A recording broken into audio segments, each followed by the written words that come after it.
What's up, guys? Welcome back to another episode of Webheads. This is me, Steven. I'm here with my brother, DeMarco. And we got another crossover. Volume 2 has been nothing but crossovers. DC, Marvel, crossover. Man, some have been good, some have been not so good. Yeah. And today we got the X-Men versus the Teen Titans. Go. I haven't watched the show. Don't watch Teen Titans Go I think it's funny. Is that the newer one? Yeah, but watch the original Teen Titans too. After this story, you might not want to. All right, guys, let's get started.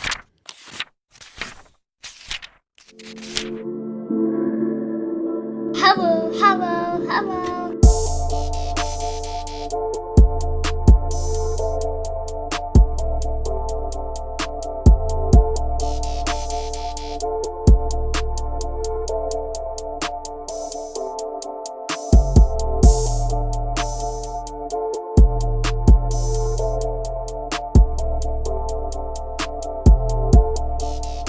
All right, buddy. So what the hell have you been up to? What have I been up to? I bought a new TV. Oh, nice. Yeah. It's a LG C series. It's one of those ones. It's like has 120 hertz. So I get that fresh 120 frame rates just because I want to be future proof for Xbox and PS5 and everything. Yeah. So I got that. So far, pretty nice TV. Still getting used to it. The remote has like sort of like a Wiimote type of thing, so you can move the remote and it like you can go around the TV like a mouse. Huh. So that's been kind of cool. But I mean, it's a TV. So Where'd you get it? Best Buy. I was just what were we supposed to do? We were supposed to do something that night, and then we ended up just kind of laying in bed. Mm-hmm. And I kept talking to her about getting this TV. Oh, I'm going to get it this time. Oh, I think I'll wait for this. Or just all this, mumbo jumbo. And then I had gotten my bonus from work and my taxes. And I had just gotten paid too. So like everything was just kind of sitting there. I got money, guys. So I was like, I was on Best Buy and I was just like looking at it. And she was just like, why don't you just buy it? Just buy it. She's like, it's there. We can go pick it up. Just buy it. I was like, should I? She's like, yeah. So I was like, all right, I'm going to do it. So I just went on there, bought it. Then like a half an hour, they said we can go get it. Went and picked it up. But it was, it was so stressful getting it out the box because it's literally like maybe the same thickness of my phone. And my phone's thin for those who can't see. Yeah. But I mean, phones now are just thin. So just look at your phone, and the TV is pretty much that thin on top, and then towards like the bottom, that's where like all the insides are. But to take it out the box, it's like it's sitting upright, so you kind of have to grasp from the top just to kind of pull it. So me and Danny were trying to do it, and she was stressing out too because I was stressed out, and I was like, all right, we got to just. And our room's small, so we were trying to like maneuver it around and move it and pull it out, and it took us, I swear, like a good 40 minutes just to set it up and everything. And Jesus, how big is it? 55. A little bit bigger than my last one, but it's good. What have I played? I played Borderlands 3 on it because I looked up which games have like 120 frames. Yeah. So I have Borderlands, and I haven't played it in a while, so let me just jump in that. And I was messing around because you go into the settings, you can either have it prioritize resolution or performance. So if you do performance, it boosts the frame rate. But if you do resolution, it just looks a lot clearer. But it's still 60 frames. So I did it on performance just to see what 120 looks like. Yeah. And it's so smooth, but I got motion sickness.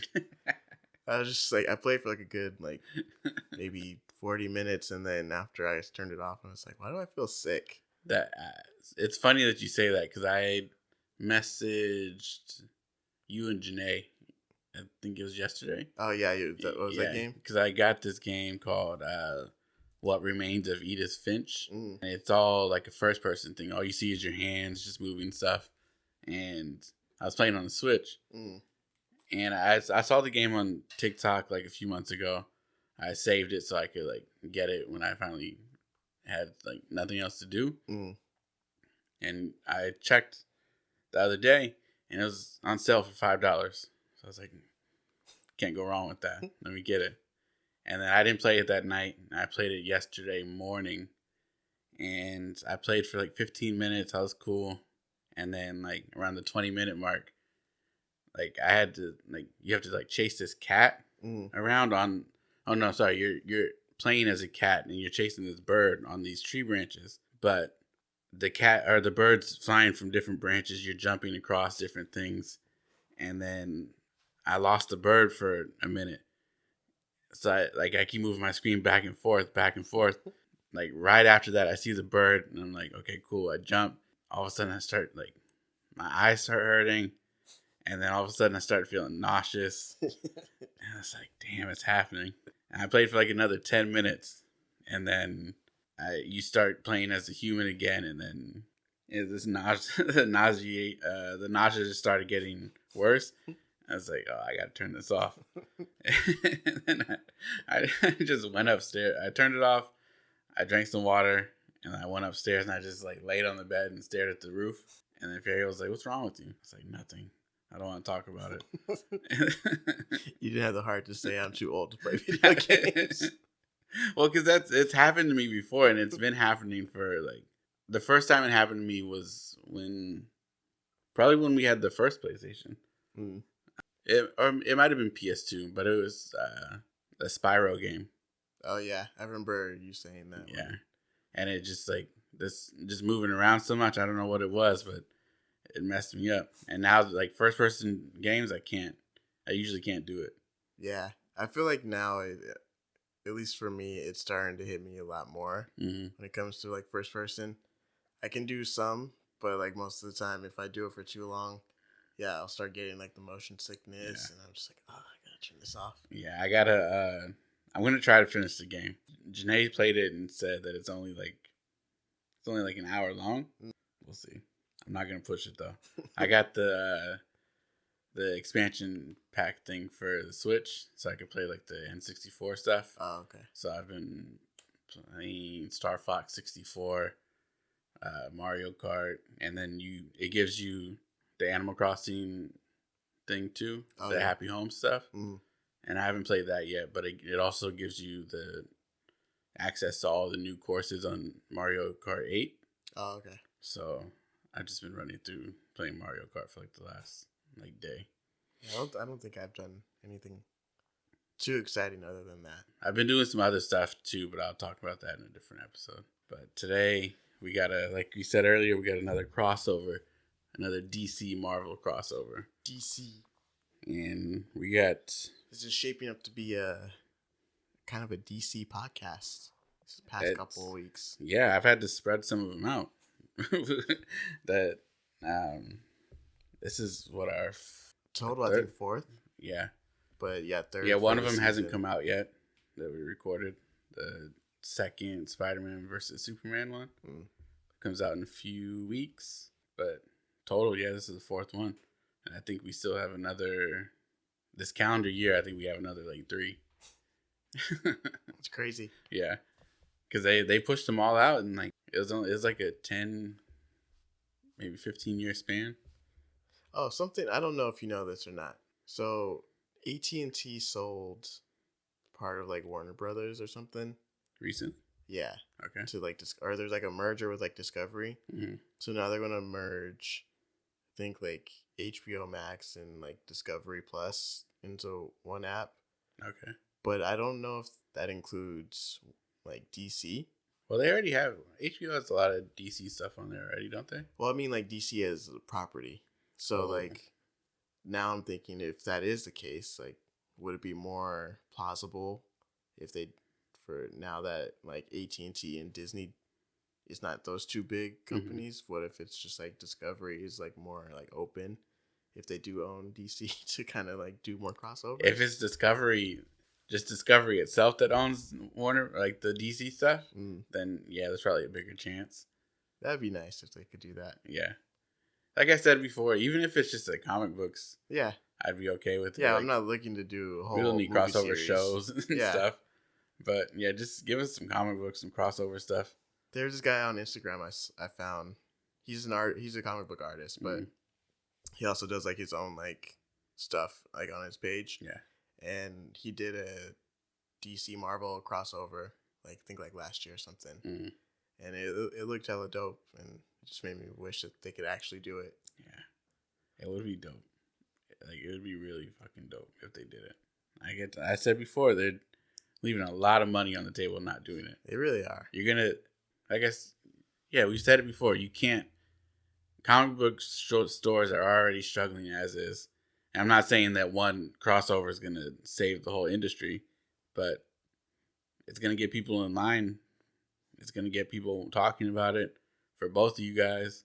And you see crossovers happen all the time. Like there's Ninja Turtles and Batman. I read a Ninja Turtles Power Rangers one. Yeah, like it. That's the thing is it, and it doesn't have to affect your larger stories that you're dealing with. No, just be like a one shot or like a limited series or something.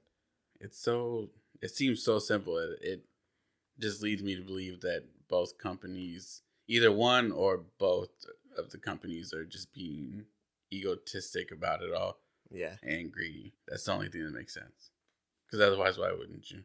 Yeah, I mean, we're no businessmen, and we don't know how business works. But if you guys want to bring us in to consult on some things, well, yeah, it just seems so simple for these higher ups to just be like, "Hey, let's do a crossover with our books. We'll hash out the details of who's going to draw it, how are they getting paid, or who's divvying up the profits or whatever." And that's the thing. I can't. Obviously, I'm not a comic book artist or writer, but I can't imagine any of like the comic book writers or artists would be like, "Oh no, I don't want to do that." Yeah, like, I feel like that's a big thing to. One, because it doesn't happen, and two, like that's a huge thing. Yeah, I get to draw to get paid. I actually get to draw like a Batman and like Spider-Man together. Yeah. Like, that seems fucking amazing. And you can get, like, a writer who wrote for both DC and Marvel and just have them do it. Because there's plenty of them there. Yeah, they'll have history or at least know how to write the characters and everything. And then you bring in Scotty Young to give us a kids cover. You guys are leaving a lot of money on the table, guys. I'm telling you. Bring us in. And we can work on this. Just do what they did in the 90s and just create, like, a joint company. Yeah. And there. You guys split the profits down the middle. See? There you go. Simple enough. Come on, guys. So, yeah, today we got a team that is becoming one of my least favorite teams. The X-Men and a team that I don't really know much about. The Teen Titans from DC. Teen Titans. X-Men versus Teen Titans. That just seems like a weird matchup to me because I just imagine the X-Men is like adults in like their late 20s to like early. Yeah, there's even 30s. A point in this where they're thinking about possibly working together, and Wolverine's like, I don't want to work with a bunch of kids. They're literally all kids. I don't. We already have Kitty. That's enough. And yeah, it's kind of a weird team up. I mentioned this off mic to you that it's not the greatest team up because it's two teams of people. Like the X-Men is already 7, 8 people deep, 9 people deep, and then you add another 7, 8 people on the Teen Titans. Yeah, it's 65 pages, but you're not getting everybody into some action here. As you read through it, it's pretty clear that they didn't do very well in trying to fit plan it. out like. No, this is not like Pee Wee football where everybody gets everybody has to play. You got to get your 8 plays in. Nah, it's like some people are sitting on the bench and they're gonna stay there. So just a quick little rundown of the DC side of things because we've had a few X-Men stories already, and that team hasn't changed. One of the main villains that we're going to deal with here is Deathstroke. He was in the first Suicide Squad. Was that Deathstroke or Deadshot? Deadshot, yeah. Deathstroke has not, besides like the Arrow show, Mm-hmm. I don't think he's made like a live action appearance, like an official one, besides like a deleted scene Batman vs Superman. Okay. So yeah, this is Deathstroke. His name is Slade Wilson. He is an elite mercenary, commonly considered the world's greatest and deadliest assassin.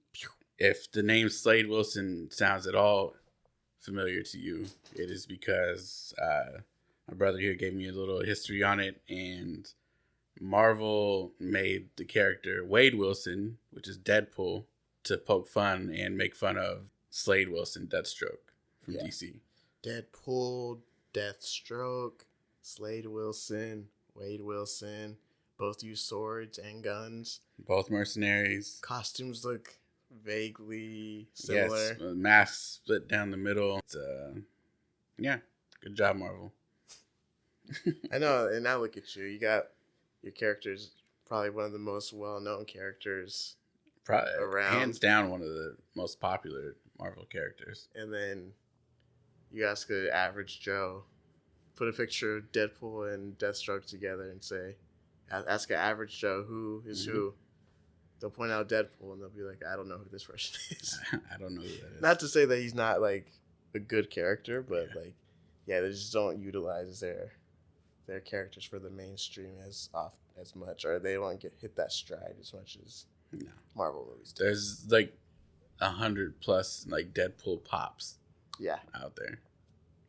Keychains, plushes, t-shirts, everything. Every time I look for a Marvel shirt, it's like 90 Deadpool shirts and like 2 other shirts. Yeah. But the rest of the team of Teen Titans that we have today is Raven. And so I don't know anything about the Teen Titans besides the story. My brother here says that if you've watched Teen Titans before, the show, then you should know these characters. Because all these characters are there except for Wonder Girl, I'm assuming. Yeah. Or if you want to watch Young Justice. I don't know how deep they get into like Wonder Girl, but that's a pretty good show too. Okay. So yeah, but right now, this team, we got Raven. Looking her up, she's a magic telepath. Yeah, her father is a demon. And in this story, she has a special connection with the Dark Phoenix. We have yeah, that's about it. We have Beast Boy / Garfield, and he has the ability to change into any animal, but it stays green, which does not help him at all in the story. We have Robin from Batman and Robin. Everybody knows him. He's useless in the story. We have Starfire / Coriander is her real name. And she has accelerated healing powers and super strength. She's a princess from a planet. Yes. And in this story, her planet was destroyed by the Dark Phoenix before when she first gained the powers. In the Dark Phoenix saga, remember when right before Lilandra took them up to space and was like, we have to kill her because she killed 5 billion people. Coriander's planet was part of that solar system that she tore apart in those 5 billion people. I mean, this could just be because I'm an idiot, but like, she killed a solar system worth of people and it's only 5 billion. There's 7 billion people on planet Earth. I mean, that's still a lot of people, but I got 7 billion right here. That whole solar system had 5 billion. That's not that much. Small potatoes. That's fucked up. So yeah, she's her planet was torn apart in that whole Dark Phoenix saga. We have Wonder Girl, who is in the story. She was also useless. She did nothing. And we have Cyborg, who's half man, half machine. You've seen him in Teen Titans. You've seen him in Batman vs. Superman. Justice League. Yeah. And we probably won't see him in any of those movies anytime soon with what he's dealing with right now. They're not going to let him be in any Warner Brothers movie. But yeah, that's it. Like I said, the X-Men, we know them. Wolverine, Storm, Cyclops, the useless Professor X. He does nothing in these stories that we've read so far. He's so annoying. Yeah, he's not a great leader. You so know far. what it was for me when I started reading comic books like weekly. Mm-hmm. At that point, he was dead. It was like right after Avengers versus X-Men, so he died in those ones. And so like all the X-Men books I was reading was just dealing with an X-Men team without him, and those were a lot better. Now that I'm reading these ones, I'm just like, now I know why I don't like these ones. Yeah, he's not the greatest leader in these books that we've read so far. But yeah, it doesn't seem like they can find a good leader, honestly.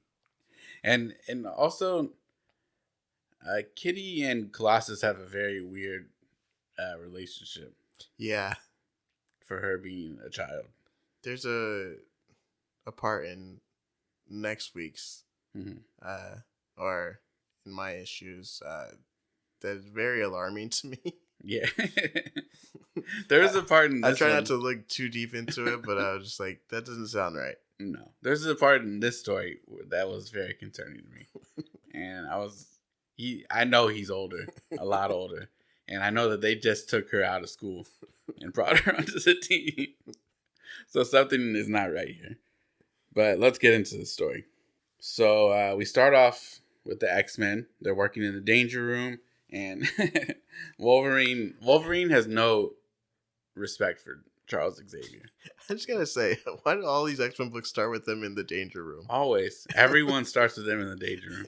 You have this whole mansion to set them in, and you start them in the danger room every single time. They can't just be having breakfast. They can't just be in bed. Professor X is like, get in the danger room now. That I actually do believe that. He'll wake them up and just like, all right, danger room training now. And I can imagine that he doesn't wake them up at the same time every day. It's always like, oh, finally, we're out of the danger room. I'm going to sleep. And then he wakes them up at like 6 that morning, the next morning, and then they're like, hey, danger room, get in there. And then the next day, they're like, oh, God, I can't do another 6 a.m. day. And then they sleep into like 9.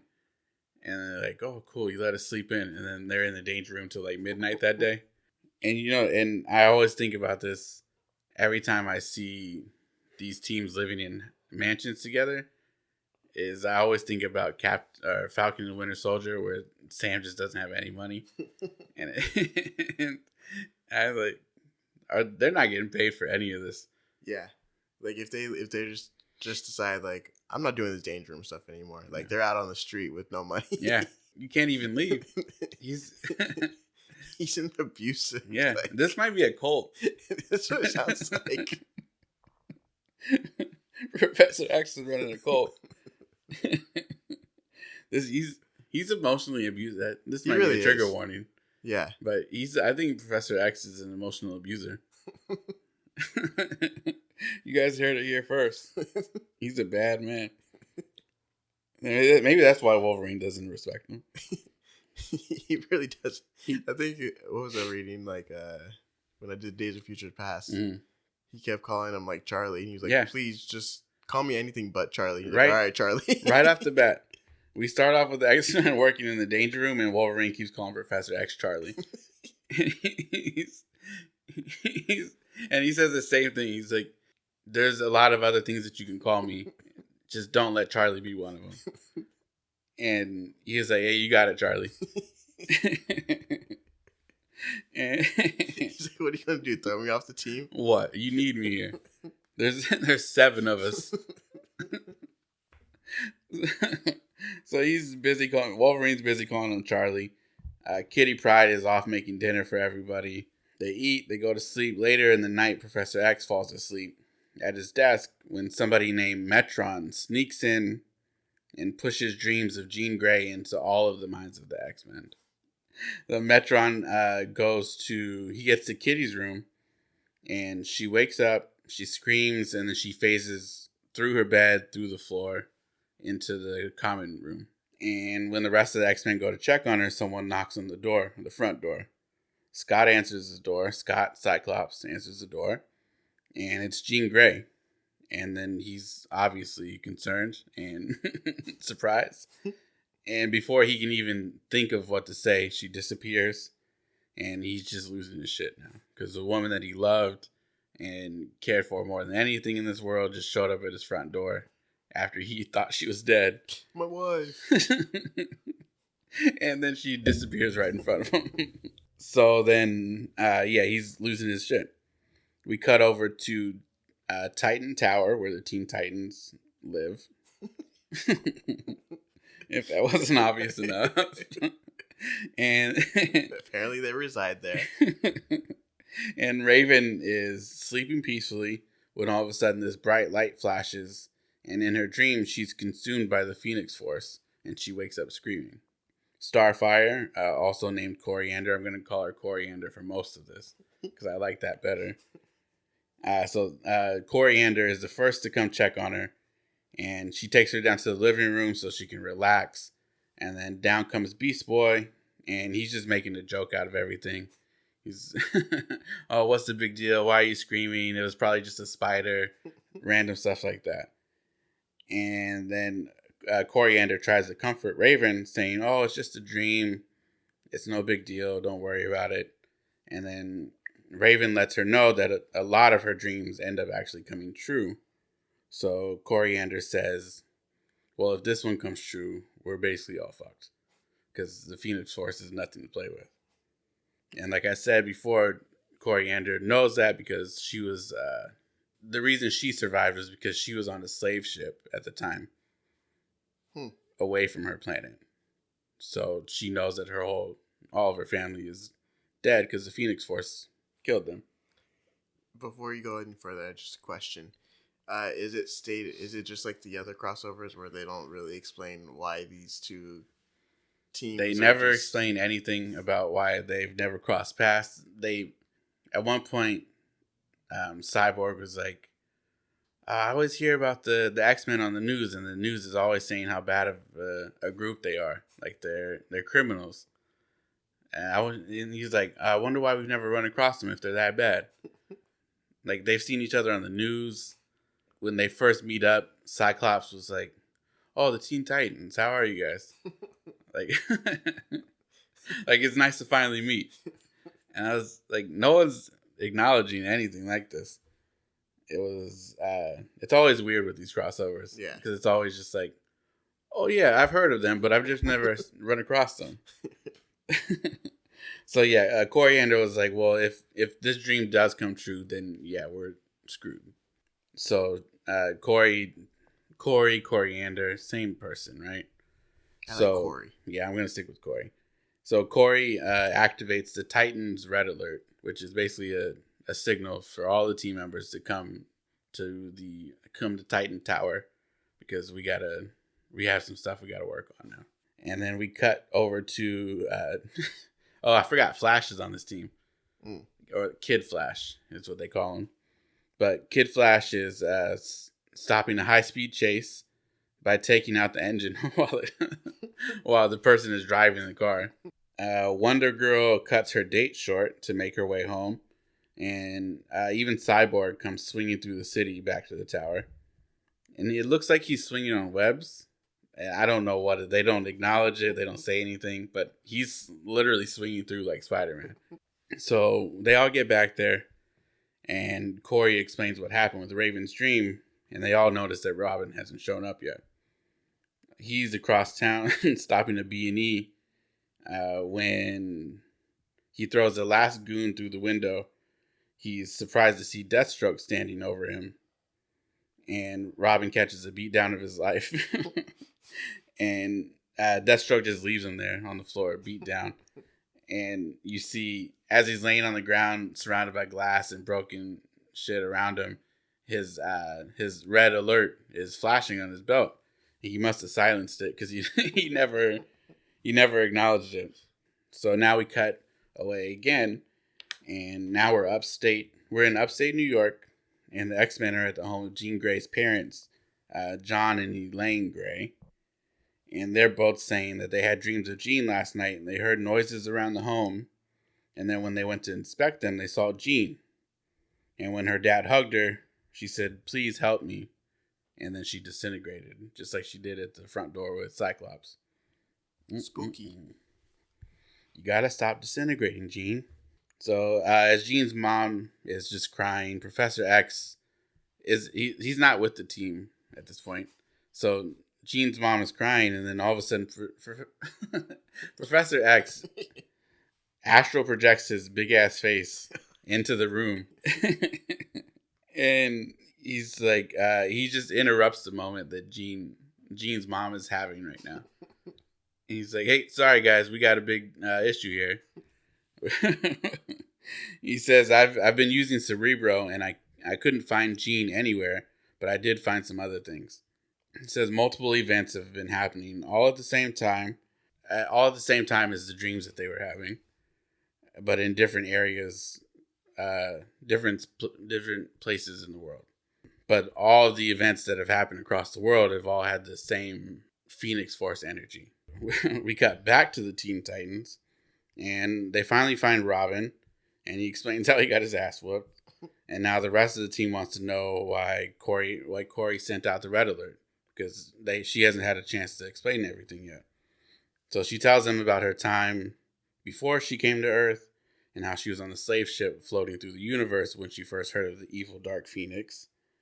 She tells them we need to find the Phoenix and destroy her before she destroys the whole universe, and the rest of the Titans are looking around like, this is probably something you call the Justice League for.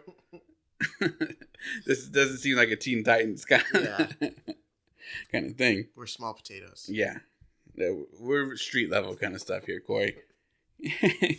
I was just stopping a B and E. Yeah. Now you want me to save the universe? I was trying to stop a B and E. I got my ass beat. And now you want me to go stop the Dark Phoenix? I don't think so. So Corey says, "Hey, if you guys don't want to do it, that's fine, but I'm going alone if you guys aren't going to come with me." So they all reluctantly agree. I really hate when people do that. Yeah. It's like, if you guys aren't going to come with me, fine, I'll go alone. Yeah, and it's always something dangerous. Yeah. It's always something dangerous. It's like, well, I don't want to go. No, we're not going because we know that that's not a smart thing to do. Now you're making me go just so you don't have to go alone. I don't know. Like, now we're all going to die. Why are you doing this? So yeah, they all reluctantly agree. Somewhere else, we see Deathstroke being sent on another mission by a mysterious man in the shadows. And a creature named Ravik is also being sent on a separate mission to kidnap the X-Men.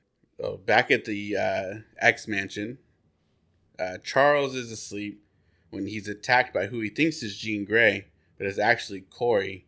And he's sleeping. He hears somebody just crash through his wall. And in his mind, he thinks he's only dealing with Dark Phoenix issues right now. And for those of you who don't know, Coriander has like this orange like skin. In a split second, you could think like, this might be Jean Grey coming to kill me. So when she comes through, Professor X just blasts her away with like this mind wave, and she just hits a wall and just like drops. And so right after that, Cyborg comes toward Professor X, and he has this white noise generator. I don't know why they built that into him, but he has this white noise generator, and he blasts Professor X with it, and it's working. So Raven tries to enter Professor X's mind, but his internal screams are too much for her, and they both pass out.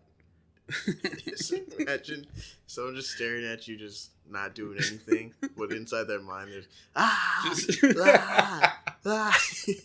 just dead face, just staring at you dead in the face, no emotion, nothing, and then that's all you hear in their head.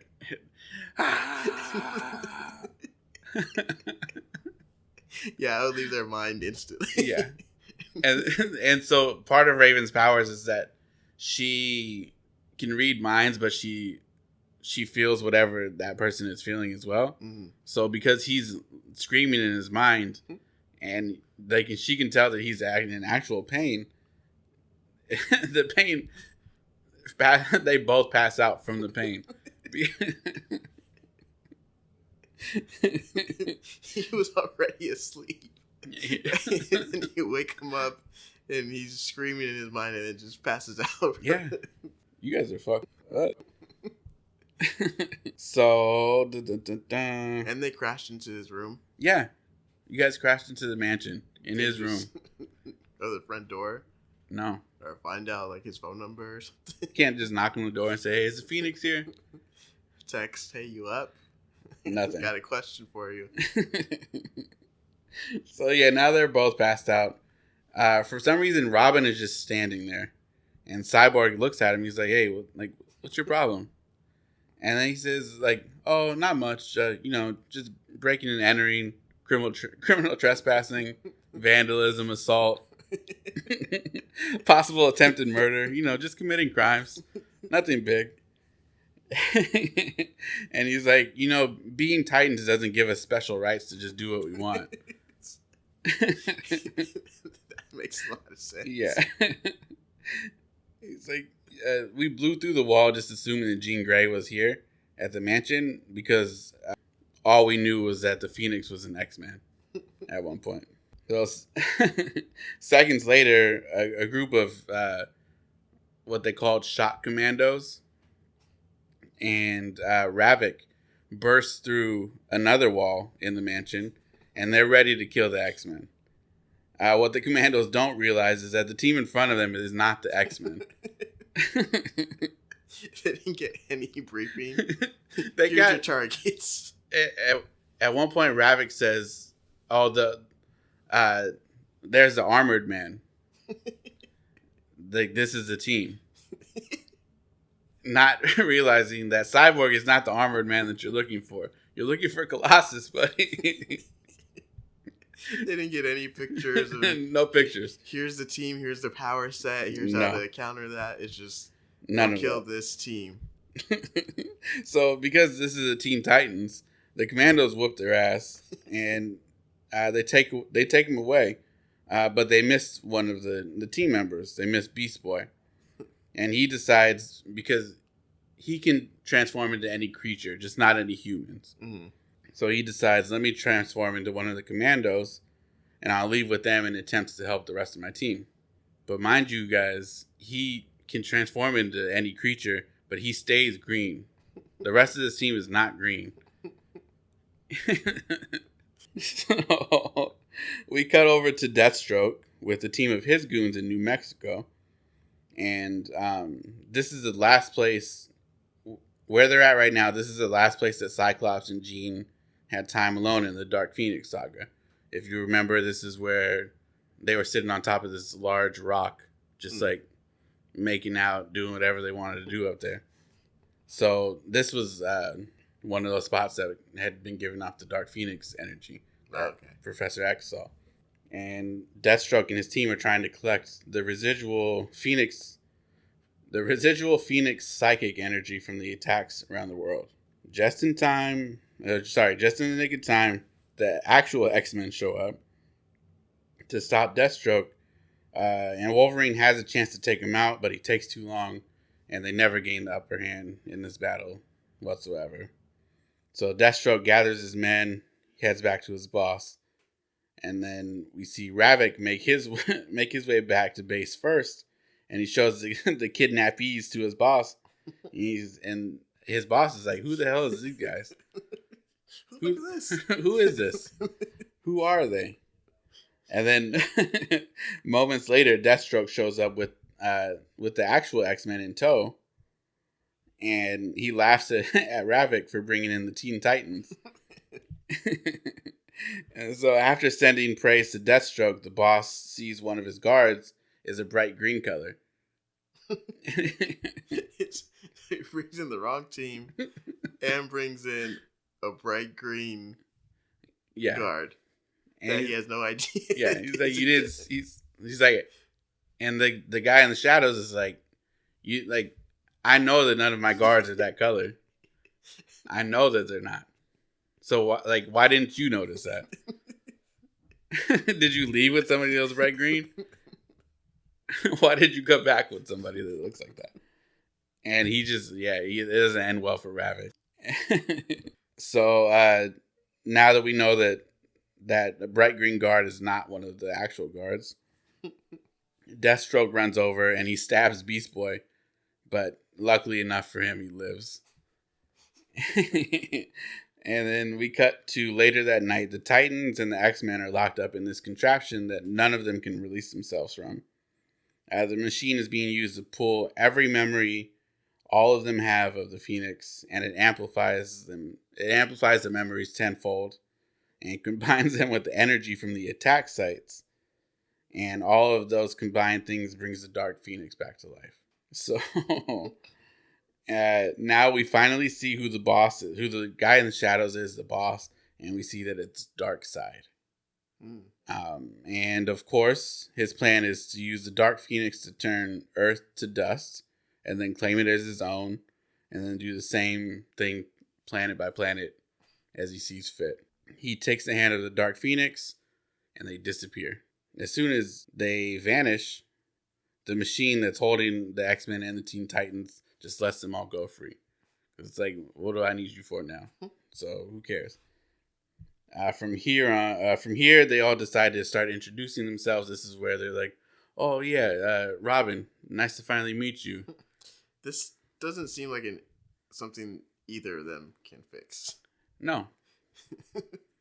No, the X-Men barely made it out of the Dark Phoenix saga alive. And that's the thing. Like, I think we're meant to see the X-Men as this formidable team, and like, you know, like an Avengers level team. Yeah. But honestly, I don't see them as an Avengers level team. I mean, I need to do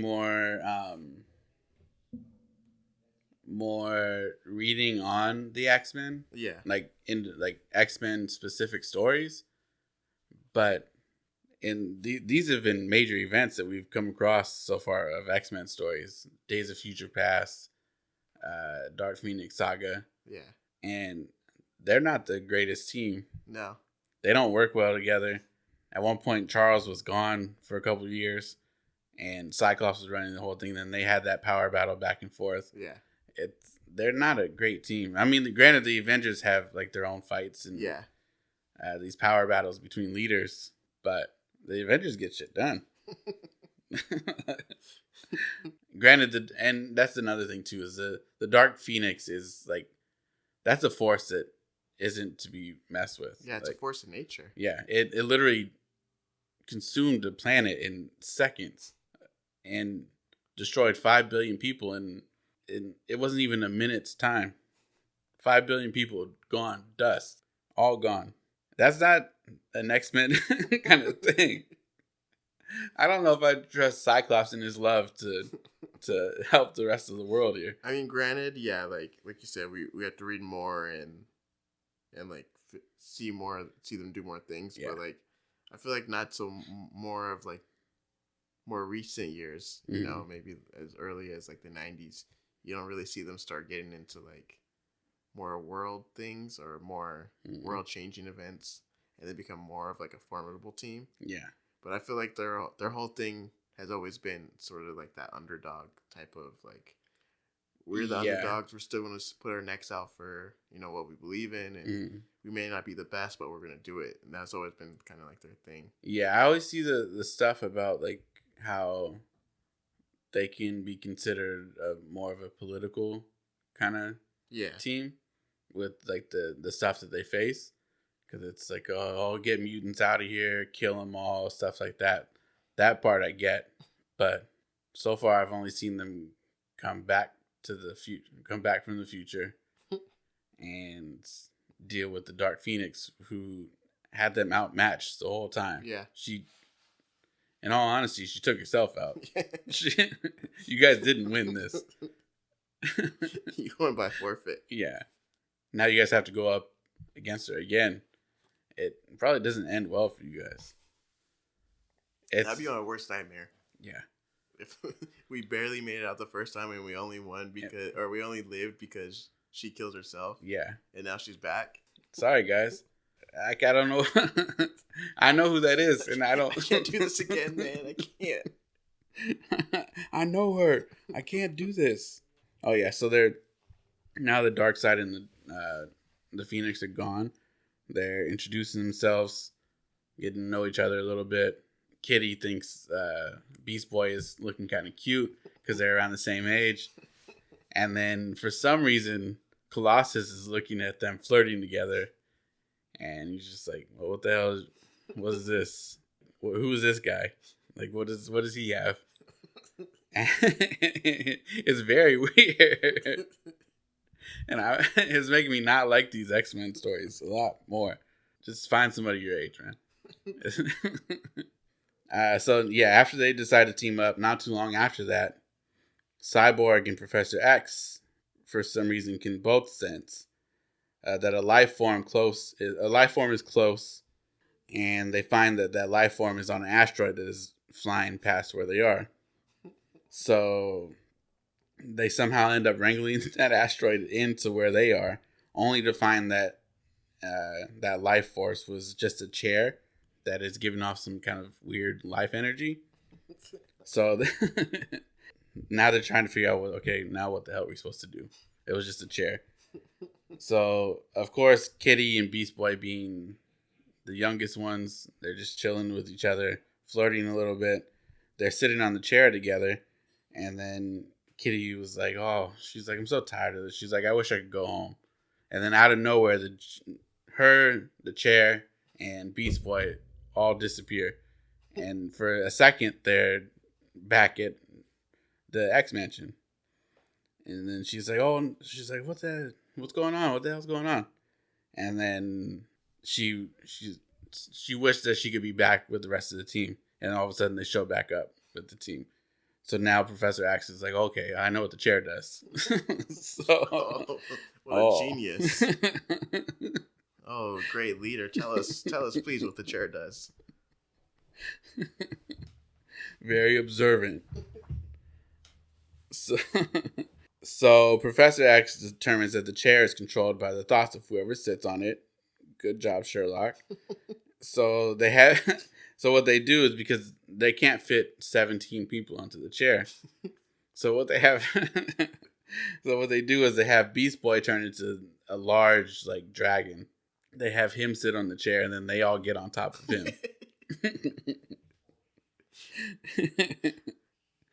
And I feel like Professor X he did that thing where someone's trying to explain something and then he repeats what they say but quicker. Yeah. So the chair you think the chair that you think and it sends you to where you're going to go. Yeah, that's right. That's what I figured out. I'm the leader here, so you guys listen. That was my thought. That's what I observed. I'm the oldest one. I definitely figured it out before everybody else did. I just want to see how long it's going to take you guys to do it. I'm the smartest one in the room. Yeah. Or somebody else said it first, but not everybody heard it, so he repeated it louder. He's like, yeah, that's right, Professor. Oh, yeah, your thoughts. Your thoughts. That does it. I read minds. I know thoughts. Yeah. This is my avenue. So, yeah, they all hop on top of Beast Boy. And they teleport themselves to New York City. When they arrive, for some reason they arrived over Central Park. And Raven can sense Darkseid below all of them, but there's a problem. The Philharmonic is performing a concert in the park, and there's about 500,000 people sitting right under them watching this concert. 500,000 people for the Philharmonic. I can't imagine that actually happens in New York. They're gonna make up some other event. No. This is not the DMX concert. Did you ever see that video? No. There's a concert. It was like a festival, but DMX was performing, and when they turn the camera to the crowd, you can't see the end of the crowd. It just keeps going. And I think they said there was I want to say it was 200,000 people. Jeez. And he had that crowd fucking rocking. They were singing every word. I'll show you after we're done with this. I'll show you the video. Shit was nuts. I don't think the Philharmonic was doing that. Not pulling in those types of numbers. People in the back, bring out the trumpets.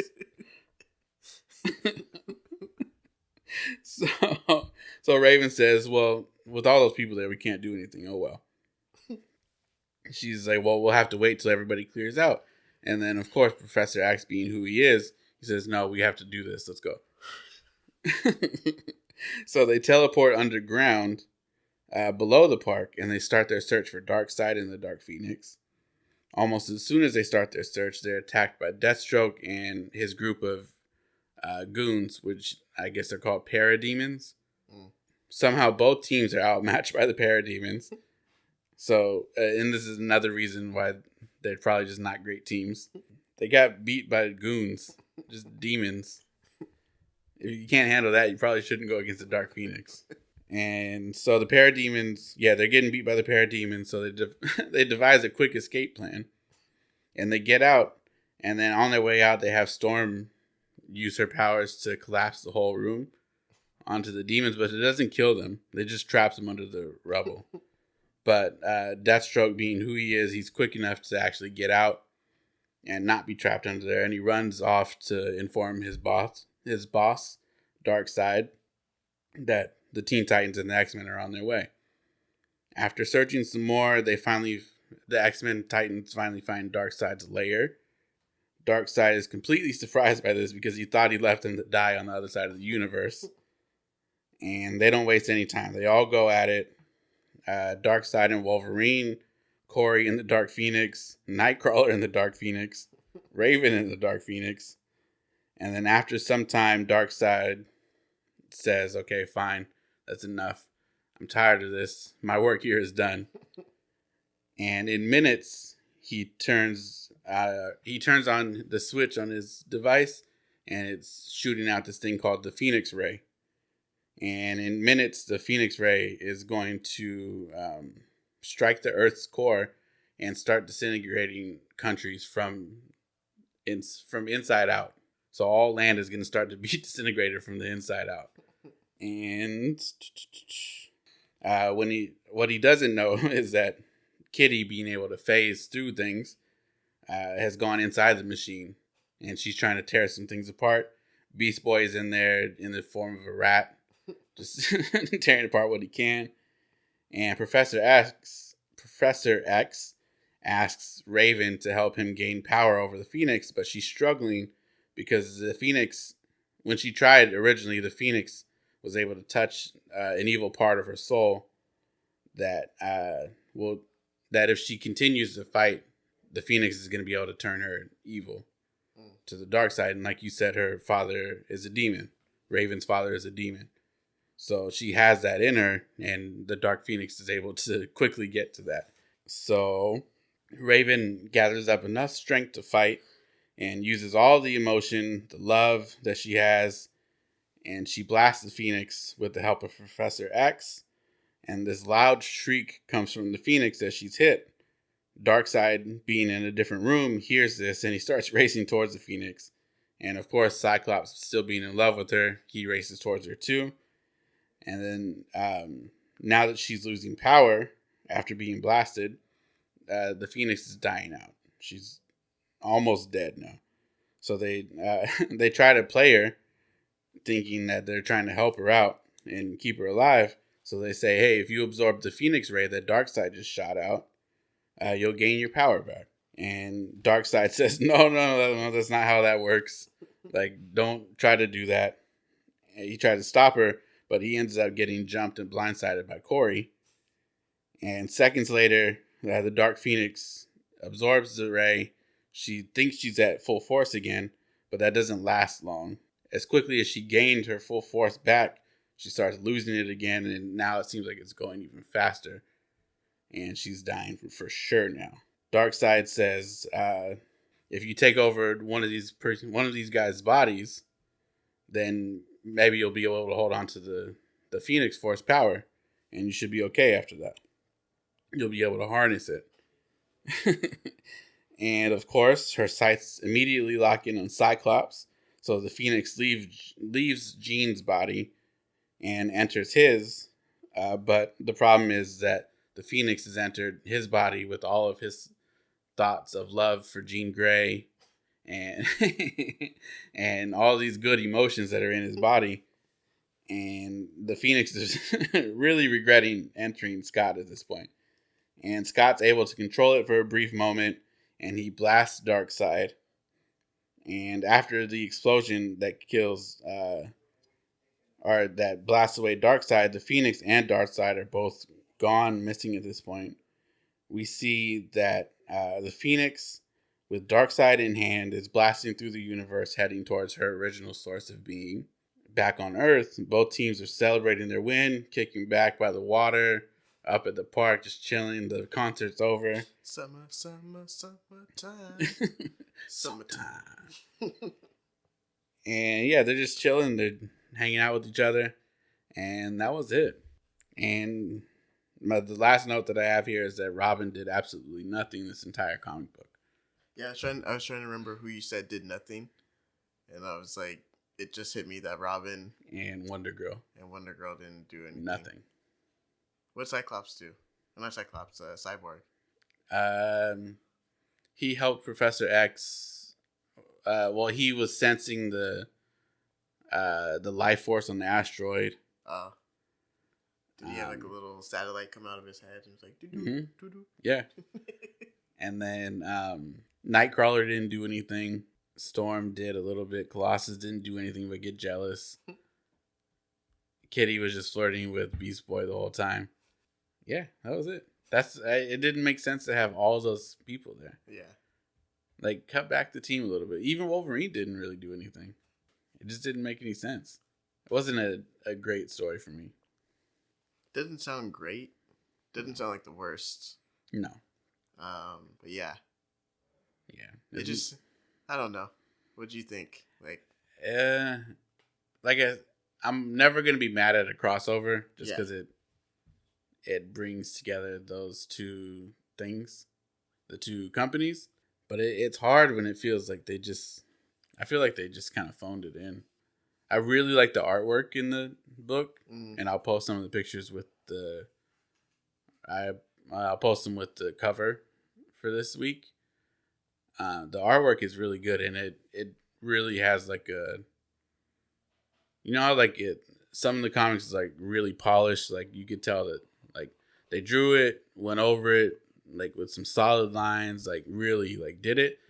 This looked straight hand drawn, like somebody just drew it right there, done. Drew this one, done. Color that for me, done. And like the artwork is there's this one double page panel that was just like, how did somebody sit and draw that for however long it took them? It was just nuts. But the story, it wasn't a great story. I've said it a couple times already. It didn't make sense to have 18 characters cross over just for you to use 5 of them. Just to say the cross. I mean, yeah, you could have just did the 5 and then like here's your crossover. Yeah.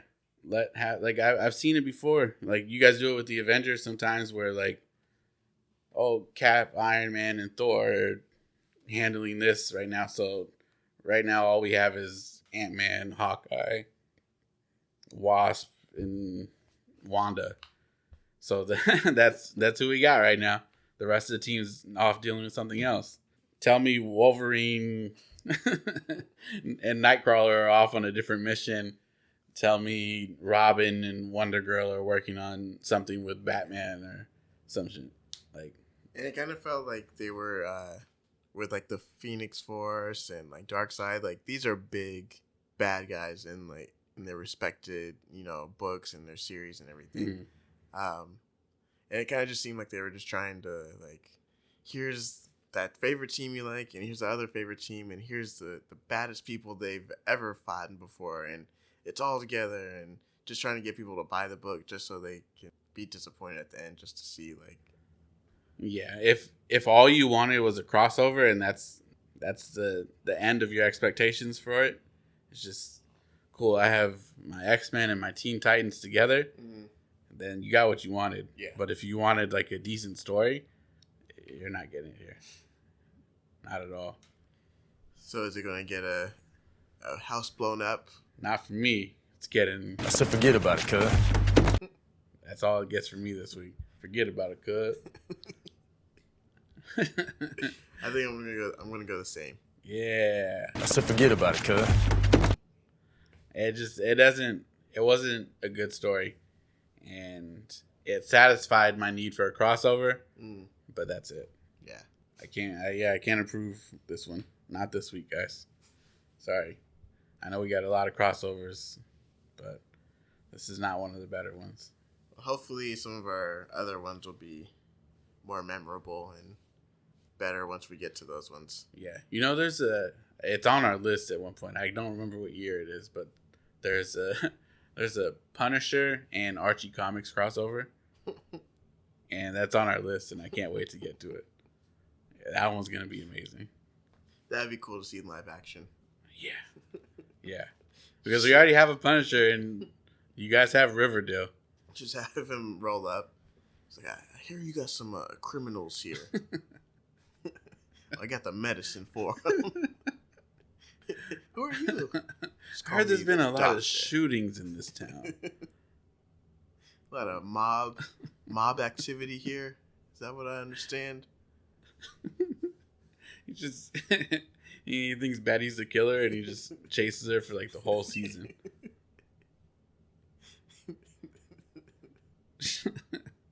Yeah, it wasn't a good story this week. I didn't like it.